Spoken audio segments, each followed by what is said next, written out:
সকল দর্শনার্থীদের জানাই শারদীয়ার প্রীতি, শুভেচ্ছা ও অভিনন্দন। দমদম অমরপল্লী শারদীয়া পূজা কমিটির এবারের নিবেদন বিড়লা তারামণ্ডল।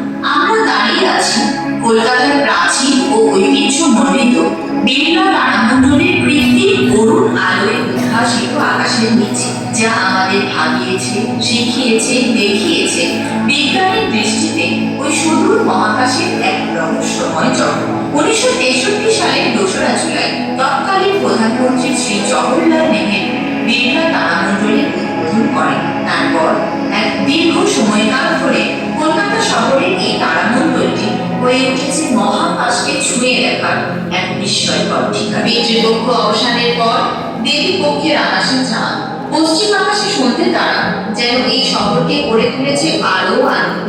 মানুষের সৃষ্টিশীল মন ওই ইতস্তত ছড়িয়ে থাকা নক্ষত্রমণ্ডলীর ভেতর খুঁজে পেয়েছে নানান আকার। ওই আকারের ভেতর ছড়িয়ে থাকা নক্ষত্রপুঞ্জকে কনস্টেলেশন বলা হয়। আজ শারদ সন্ধ্যায় দক্ষিণ আকাশে দেখা যাচ্ছে স্করপিও বা বৃশ্চিক রাশি, তার ঠিক পাশেই স্যাজিটেরিয়াস বা ধনু রাশি। উত্তর আকাশের দিগন্তে দেখা যাচ্ছে সপ্তর্ষি মণ্ডল, আর উত্তর দিগন্তের ঠিক 22.3 ডিগ্রির উপরে নিজ স্থানে অবিচল ধ্রুবতারা। ওই নক্ষত্রটা আসলে কি? বাস্তবে তারা প্রত্যেকেই এক একটি ধারণার অতি বিশাল উদ্দীপ, যেখানে নিরন্তর পারমাণবিক শক্তি নির্গত হয়ে চলেছে। বহু বহু দূর আলোকবর্ষে অবস্থান করছে বলেই এদের আলোক বিন্দু করে মনে হয়। আমাদের নিকটতম তারা সূর্য। সূর্যকে কেন্দ্র করেই আমাদের এই সৌরজগৎ, যেখানে 8টি গ্রহ সূর্যকে প্রদক্ষিণ করে চলেছে, যেখানে একমাত্র পৃথিবী ছাড়া আর কোনো গ্রহে এখনো প্রাণীর অস্তিত্ব পাওয়া যায়। 2023 সালে একমাত্র দেশ হিসেবে ভারতের চন্দ্রযান 3 চাঁদের দক্ষিণ মেরুতে সফল অবতরণ।